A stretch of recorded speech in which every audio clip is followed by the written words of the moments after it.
রাষ্ট্রপতির ক্ষমা এবং বিচার বিভাগ বিকেন্দ্রীকরণে একমত হয়েছে বিএনপি সহ সব রাজনৈতিক দল। জাতীয় ঐকমত্য কমিশনের নবম দিনের বৈঠকে একমত হন তারা। বৈঠকে বিএনপি জাতীয় ঐকমত্যের মাধ্যমে দ্রুত জুলাই সনদ চায়। সহযোগিতার জন্য রাজনৈতিক দলগুলোকে ধন্যবাদ জানান ঐকমত্য কমিশনের সহসভাপতি অধ্যাপক আলী রিয়াজ। রাজধানীর ফরেন সার্ভিস একাডেমিতে রাজনৈতিক দলগুলোর সঙ্গে জাতীয় ঐকমত্য কমিশনের দ্বিতীয় ধাপের নবম দিনের বৈঠক। এদিন আলোচনায় স্থান পায় রাষ্ট্রপতির ক্ষমা প্রদর্শন, বিচার বিভাগ বিকেন্দ্রীকরণ ও জরুরি অবস্থা ঘোষণা।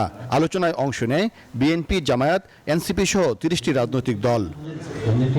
প্রথমেই রাষ্ট্রপতির ক্ষমা প্রদর্শন বিষয়ে আলোচনায় অংশ নেন রাজনৈতিক দলের নেতারা। তারা বলেন, অতীতে রাষ্ট্রপতির ক্ষমা প্রদর্শনের অপব্যবহার হয়েছে, এর মাধ্যমে খুনের অপরাধে দণ্ডপ্রাপ্ত ব্যক্তিও মুক্তি পেয়েছে। তাই রাষ্ট্রপতির ক্ষমা প্রদর্শনের বিষয়টিকে আইনি কাঠামোতে এনে সংবিধানের 49 অনুচ্ছেদ সংশোধন করতে একমত হন সবাই।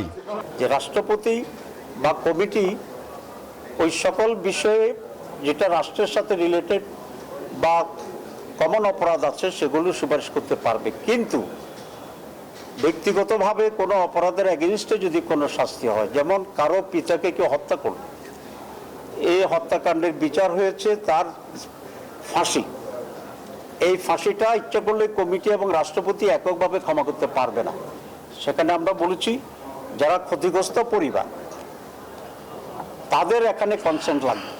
রাষ্ট্রপতির ক্ষমতার মধ্য দিয়ে আসলে ক্ষমা প্রদর্শনের নামে যে ধরনের বড় রকমের আবার অন্যায় করা হতো সেইটা একটা বন্ধ করার রাস্তা আমরা তৈরি করতে পেরেছি।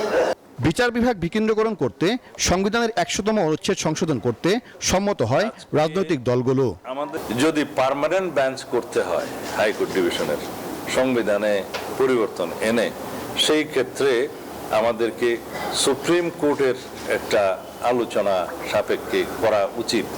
বিকজ আমরা চাই বিচার জনগণের দোরগোড়ায় পৌঁছুক, জনগণ অতি সহজে স্বল্প মূল্যে তার বিচার পাওয়ার ব্যবস্থা করা হোক, এটা জনগণের দাবি। আমরা তার সাথে একমত।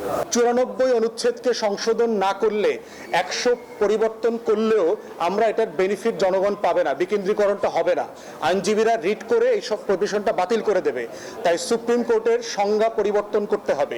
জাতীয় ঐকমত্য কমিশনের সহসভাপতি অধ্যাপক আলী রিয়াজ বলেন, এখনও 20টির মতো গুরুত্বপূর্ণ বিষয়ে সিদ্ধান্ত হয়নি, সেগুলো নিয়ে আলোচনা করতে হবে। আজকে যে ঐকমত্য হয়েছে তা হচ্ছে যে সংবিধানের 49 অনুচ্ছেদ সংশোধন করে রাষ্ট্রপতির ক্ষমা প্রদর্শনের ক্ষমতা সহ সব নির্বাহী ক্ষমা প্রদর্শনের ক্ষমতা প্রয়োগের সুপারিশ করার জন্য আইনি ব্যবস্থার বিষয়টি সংবিধানের অন্তর্ভুক্ত করার ব্যাপারে ঐকমত্য হয়েছে। আগামী রোববার পর্যন্ত ঐকমত্য কমিশনের বৈঠক মুলতবি থাকবে বলে জানান কমিশনের সহসভাপতি আলী রিয়াজ।